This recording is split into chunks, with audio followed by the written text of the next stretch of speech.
30 minutes into the U.S. trading day on this Wednesday, March 20th. Here are the top stories we're following. Fed Day is finally upon us. Bond traders lining up to bet that Jerome Powell will push back against rate cut hopes. And, of course, a big focus on the balance sheet. Meanwhile, Boeing blues pile up, with Boeing's CFO predicting a massive cash drain for the first quarter. We'll discuss what's next for the troubled plane maker. And made in the USA, Winthrop Bayard, the CEO of apparel maker American Giant, he joins us in just a bit to talk about the quest to revive American manufacturing.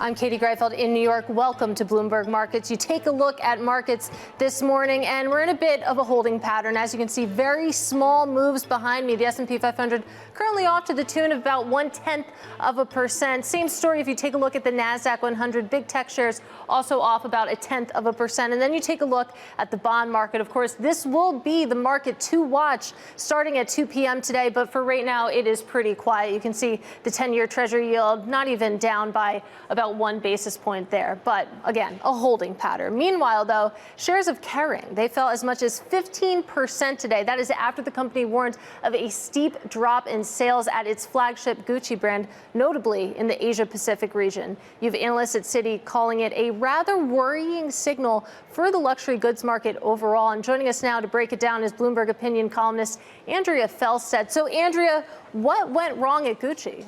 Performance, of course, Kering stands alone from some of the peers. Andrea Felstead of Bloomberg Opinion, thank you so much. And let's broaden out here and talk about markets and, of course, talk about that Fed decision later today with Brooke May. She is Evans May Wealth Managing Partner. Brooke, it's great to have you with us. So I'm taking a look at your notes, and you make the point that you have stocks really tethered to the bond market, and the bond market, of course, is beholden to the Fed. And with that backdrop in mind, what are you expecting this afternoon, and what does that mean for the equity market?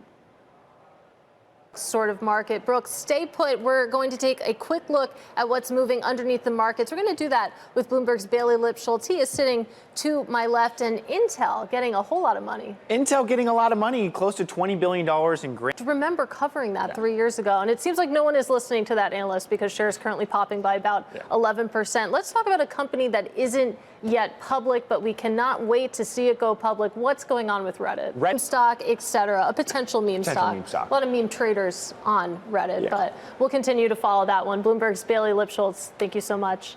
Now, coming up, the 737 MAX saga taking a toll on Boeing's finances. Details next. Well, regulatory scrutiny and slower output of the 737 MAX putting pressure on Boeing's finances. The company's CFO sees a massive cash drain for the first quarter. Here to help us walk us through it is Bloomberg's global head of aviation, Benny Kamal. And of course, the CFO coming out today saying that cash outflows could be up to $4.5 billion in the first quarter. Benny, I guess that's not entirely surprising. Of Bloomberg News. And let's broaden out this conversation because we're back now with Brooke May of Evans May Wealth. And Brooke, I won't ask you necessarily about Boeing, but I do want to talk about Goldman Sachs. Of course, this is one of your stock ideas. Goldman is interesting to me because it's been underperforming the broader finance sector there. What is the catalyst for Boeing, or not Boeing, rather, Goldman to catch up? Appreciate your time today. That is Brooke May of Evans May Wealth, of course, counting down to that Fed decision at 2 p.m. Wall Street time.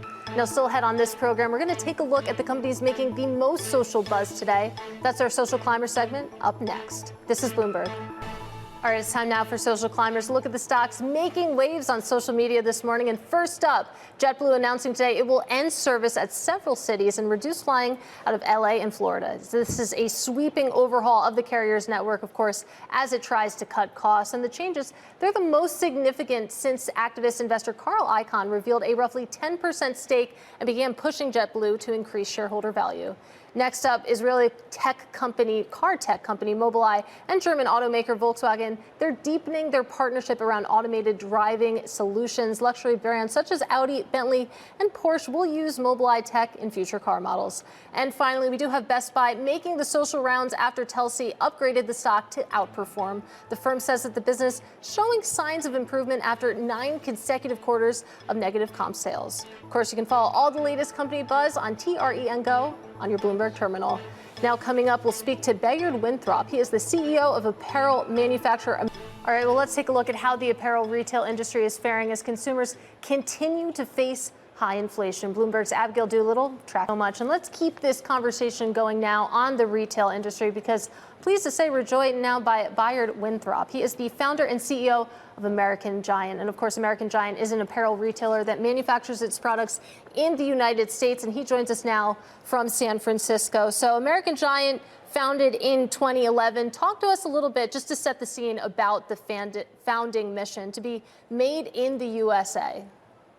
It certainly sings with a lot of potential investors. So let's talk about one of them. And that, of course, is WeWork co-founder Miguel McKelvey. I hope I said his name right. So he paid Miguel. He paid $10 million for a controlling stake in the company in 2022. Of course, you make the day-to-day decisions to American Giant, but he also helps with the strategy and branding. Can you tell us about some of his contributions since he actually became part of American Giant?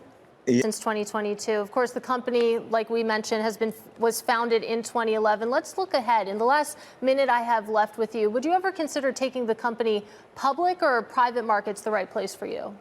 It's time now for Wall Street Week Daily, and Wall Street Week host David Weston spoke with Bloomberg senior Washington correspondent Saleha Mosin, and author of Paper.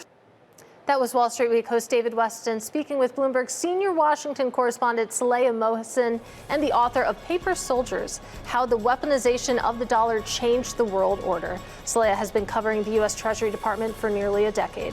This is Bloomberg. Well, we are just about 4 hours away from the Federal Reserve's March rate decision, and everyone is expecting a pause for now, but eyes will be on any further hints of future rate cuts. And for a preview, we're joined now by Bloomberg's Mike McKee from D.C. Mike, walk us through what the expectation is for 2 p.m. Wall Street time. Well,